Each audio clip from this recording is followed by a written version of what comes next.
First reaction मेरा ये था कि चलो जी एक कुछ नया प्लेटफॉर्म है तो ट्राई करते हैं। एंड मेरी ऑडियंस मेरे को बहुत टाइम से बोल रही थी कि रचित भाई कोई रियलिटी शो करो, कोई रियलिटी शो करो। सो मेरे को लगा कि चलो भाई अपनी ऑडियंस का कहा मानते हैं और शो करते हैं। जब आप 250 के पैलेस में एंटर किए तो आपको क्या लगा कि ये गेम टफ होने वाला है या मैं सबको हैंडल कर लूँगा? सबसे पहले तो भाई मैं जब फर्स्ट टाइम शो के मतलब पैलेस में घुसा तो मैंने देखा, मगा भाई ये तो थर्माकोल लगा है सारा। फिर मुझे ये हुआ, मगा हाँ ये तो फिर शो के बाद इसको तो तोड़ ताड़ देंगे। फिर हम आपस में बात कर रहे हैं, मगा ये कुर्सी वुर्सी दोबारा सेकंड हैंड बिक जाती होंगी कुछ ऐसा होता होगा। तो ये तो थोड़ा चलो वैसी बात हो गई। बट स्ट्रेटेजी वाइज देखा जाए तो मेरा यही था भाई कि जो टास्क मेरे को मिलेंगे वो मैं अपनी फुल पावर परफॉर्मेंस दूंगा, वही मैंने किया। आप हरियाणा से हो और ग्राउंड से राइज किए हो, तो क्या वो बैकग्राउंड आपको मेंटली स्ट्रांग बनाता है रियलिटी शो के लिए? बिल्कुल भाई, मेंटली, फिजिकली, किसी भी तरह फाइनेंशियली, और क्या होता है हर तरीके से स्ट्रांग बनाता है भाई। और ये चीज़ मैंने वहाँ पे जाके देखी कि लाइक जो इतना मतलब जिम विम करते हैं और जो भी बॉडी बिल्डर टाइप के लोग हैं, उनसे ज़्यादा अच्छे से मैंने टास्क जब परफॉर्म करे तो मेरे को वो अपने जो देसी दूध दही घी की ताकत फील हुई। और जब आप ज़मीन से उठते हो तो आप मेंटली और फिज़िकली हर तरीके से मजबूत रहते हो, और मजबूती मुझे वहाँ फ़ील हुई जाके। और बाहर आने के बाद जब मैंने देखा कि लोगों ने वो चीज़ फ़ील करी, एक वीडियो थी जिसमें एक वो टास्क था रोप खींचने वाला।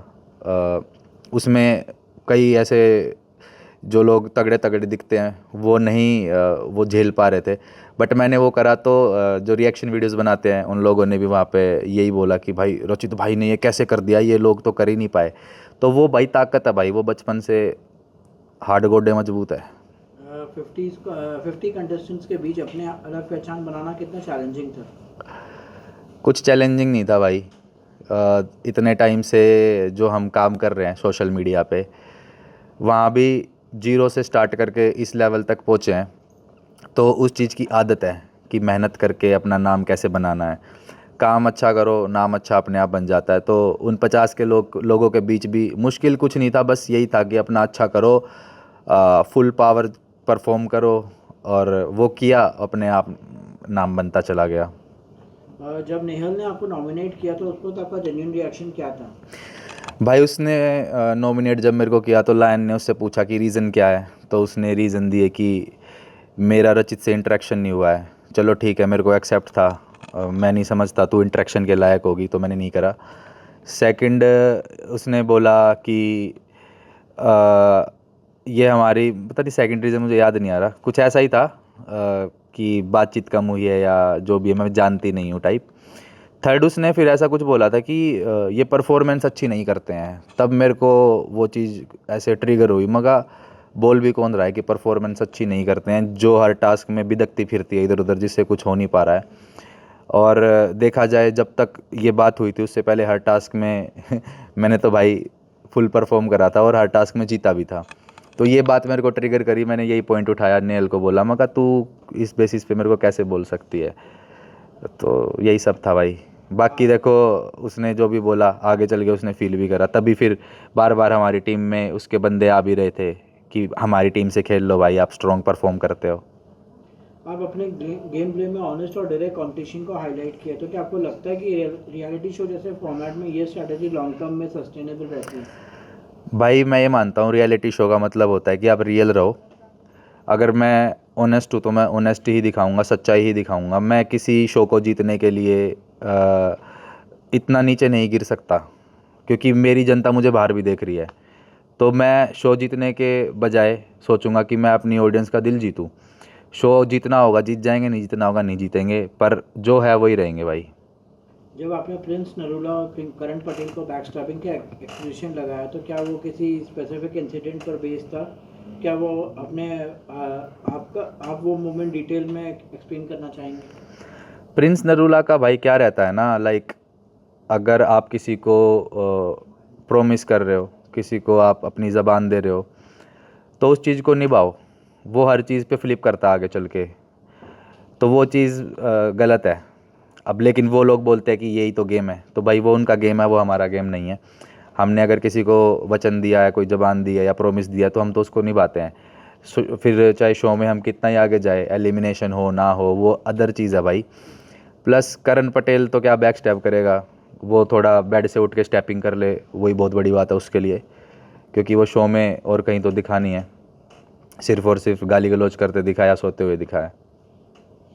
हाँ एक और जगह दिखाया बार बार माइक उतारना, वो दिखाया नहीं दिखाया मुझे पता नहीं, बट इंटरव्यूअर्स को पता है अगर माइक उतारना और लगाना उसका चल रहा था तो वही था उसका परफॉर्मेंस। आपका कहना था कि कुछ कंटेस्टेंट्स सामने से compete करने के बजाय कंस्पायर करते हैं, तो क्या आपको लगता है कि ये स्ट्रेटेजिक मूव था या इनसिक्योरिटी का साइन थी? भाई जिसके पास कुछ करने को नहीं होता ना वो फिर कुछ भी करता है और फिर बोलता है ये मेरा गेम प्ले है।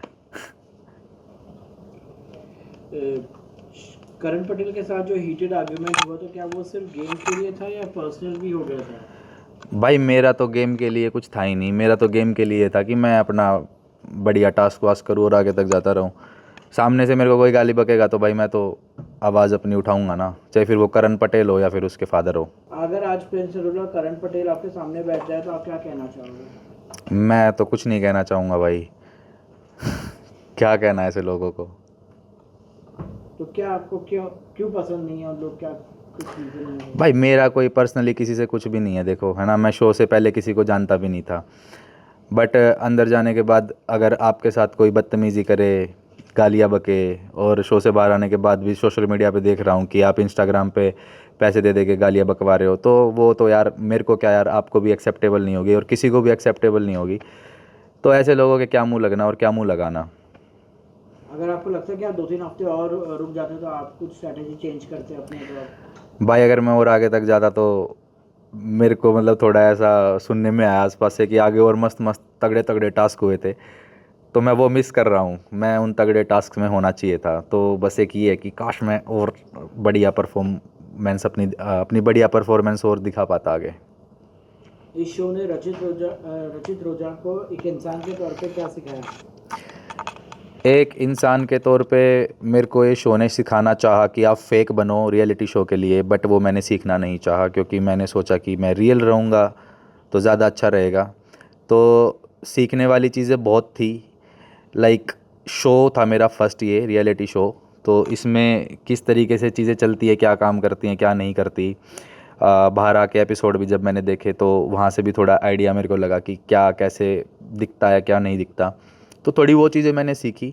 बट जो मैंने बोला कि फेकनेस सिखाने की बहुत कोशिश करी मेरे आसपास के लोगों ने मुझे, वो मैंने नहीं सीखनी चाहिए और ना मैं सीखूंगा आगे भी। भाई मैं जैसा हूँ मैं ऐसा ही रहूँगा। देखो 2 टाइम की रोटी सब खाते हैं, ठीक है, किसी शो को जीतने के लिए इतना नहीं गिरना चाहिए कि तुम फेक पने में किसी को कुछ भी कर लो। तुम एक पल को किसी को दोस्त बोलो फिर उसी की जाके तुम बुराइयाँ कर रहे हो, उसकी तुम बेइज्जती कर रहे हो। तो ये तुम्हारी एक रियलिटी दिखाता है, और बाहर जब लोग तुम्हें देखते हैं तो फिर पता लगता है कि भाई ये क्या इंसान है, उसका ब्लड क्या है। लोग आपको एलविश यादव से भी कंपेयर करते हैं कि एलविश यादव 2.0 है, तो आप क्या? भाई मेरे को कौन कर रहा है भाई, क्या मतलब किस वे में करते हो तुम, मेरे को समझ ही नहीं आता। क्योंकि हमारे साइड भाई सब ऐसे ही बोलते हैं, तो आप एक ऐसे जज कर रहे हो कि इनकी बोली सेम है। अब अगर बम्बई के 10 लोग सेम बोले तो मैं क्या बोलूँ, बम्बैया बोले ऐसा कुछ आपके फैंस जो आपको कॉमेडी किंग मानते हैं उनके लिए क्या मैसेज है मेरा मैसेज कुछ नहीं है भाई, बस मेरी एक ये दिल से बात है कि इतना सपोर्ट हमेशा किया है, और बिल्कुल ग्राउंड से जीरो से लेके यहाँ तक मैं पहुँचा हूँ सिर्फ़ और सिर्फ अपने चाहने वालों की वजह से पहुँचा हूँ। और एज अ फैमिली मेम्बर मैंने हमेशा अपने हर एक चाहने वाले को देखा है, और ऐसे ही प्यार और सपोर्ट करते रहे। और जहाँ ज़रूरत होगी किसी भी मेरे समर्थक को मेरी, मैं हमेशा उनके लिए खड़ा हूँ, पहले भी खड़ा था, आगे भी खड़ा हूँ, अभी भी खड़ा हूँ। Thank you.